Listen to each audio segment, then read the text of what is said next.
మతం అన్న ఒక పేరు పెట్టి మనం చక్కగా తయారు కాకుండా ఉండటం కోసం, మనము శుభ్రంగా కనిపించకుండా ఉండటం కోసం పరిమితమైన, అవసరమైన, లేకపోతే సాంస్కృతికంగా, సామాజికంగా ఆమోదయోగ్యమైన అలంకరణ చేసుకోకుండా ఉండాలని ఇలాంటి కొన్ని మిత్స్, కొన్ని అపోహలు మన మధ్యకు వస్తూ ఉంటాయి. ప్రభువును వెంబడించటానికి అలంకరణ అడ్డం కాదమ్మా. జాగ్రత్తగా వినండి ఈ విషయం. ముఖ్యంగా చెల్లెళ్ళు మీతోనే మాట్లాడుతున్నాను. ప్రభువును వెంబడించటానికి అలంకరణ అడ్డం కాదు.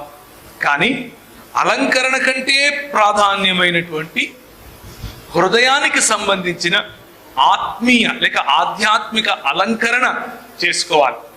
ఉన్నవి తీసేయమని చెప్పట్లేదు, వాటికంటే ప్రధానమైన అలంకరణను చేసుకోండి అని చెప్తున్నారు. అంతేకాని మతం నెత్తికెక్కిన వాళ్ళు ఏం చెప్తారు అంటే, నువ్వు చక్కగా తయారవుతే నిన్ను ప్రభువు తృణీకరిస్తాడు అని చెప్తారు. అది పాపం అని చెబుతారు. అది పాపం కాదు. ప్రభువు నిన్ను ప్రేమిస్తున్నాడు, నువ్వు ఎలా ఉన్నా ప్రేమిస్తున్నాడు.